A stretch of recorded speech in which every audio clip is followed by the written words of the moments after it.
लोगों को इतना दुख क्यों हो रहा है, स्टूडेंट्स इतने परेशान क्यों हैं, इसमें जो नियम है वो बार बार बदलते क्यों रहते हैं।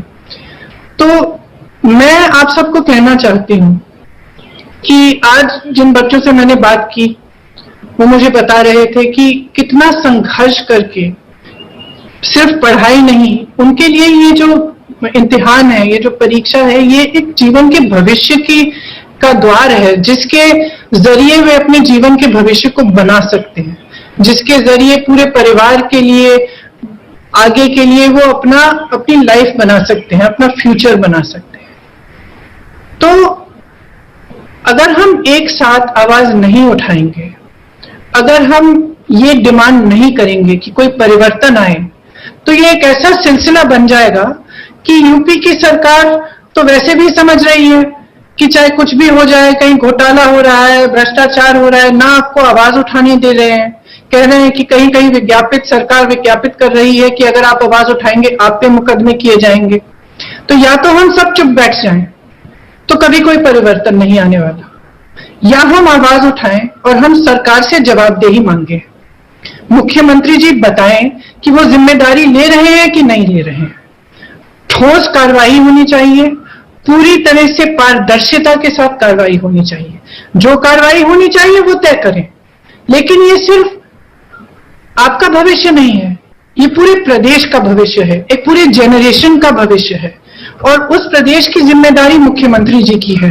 मुख्यमंत्री जी, ये आपके भी बच्चे हैं, हमारे हैं, आपके हैं, और हम सबको इकट्ठे एक सकारात्मक तरीके से इनके लिए एक सोल्यूशन ढूंढना पड़ेगा। और ये कोई राजनीति की बात नहीं है, तरीके से की गई है तो लोग गिरफ्तार क्यों हो रहे हैं। अगर सरकार कह रही है कि ठीक है, एक सेंटर में इशू आ रहा है तो उस सेंटर के लोगों को हमने गिरफ्तार कर लिया, लेकिन पूरी परीक्षा में कोई समस्या नहीं है, तो ये बार बार इश्यूज क्यों उठ रहे हैं और लोगों को इतना दुख क्यों हो रहा है, स्टूडेंट्स इतने परेशान क्यों हैं, इसमें जो नियम है वो बार बार बदलते क्यों रहते हैं। तो मैं आप सबको कहना चाहती हूँ कि आज जिन बच्चों से मैंने बात की वो मुझे बता रहे थे कि कितना संघर्ष करके सिर्फ पढ़ाई नहीं, उनके लिए ये जो इम्तिहान है, ये जो परीक्षा है, ये एक जीवन के भविष्य की का द्वार है, जिसके जरिए वे अपने जीवन के भविष्य को बना सकते हैं, जिसके जरिए पूरे परिवार के लिए, आगे के लिए वो अपनी लाइफ बना सकते हैं, अपना फ्यूचर बना सकते हैं।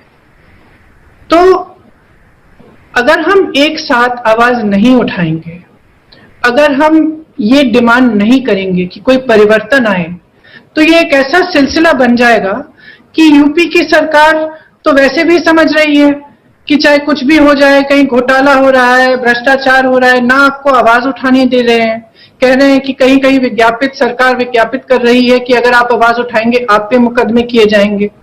तो या तो हम सब चुप बैठ जाएं तो कभी कोई परिवर्तन नहीं आने वाला, या हम आवाज उठाएं और हम सरकार से जवाबदेही मांगे।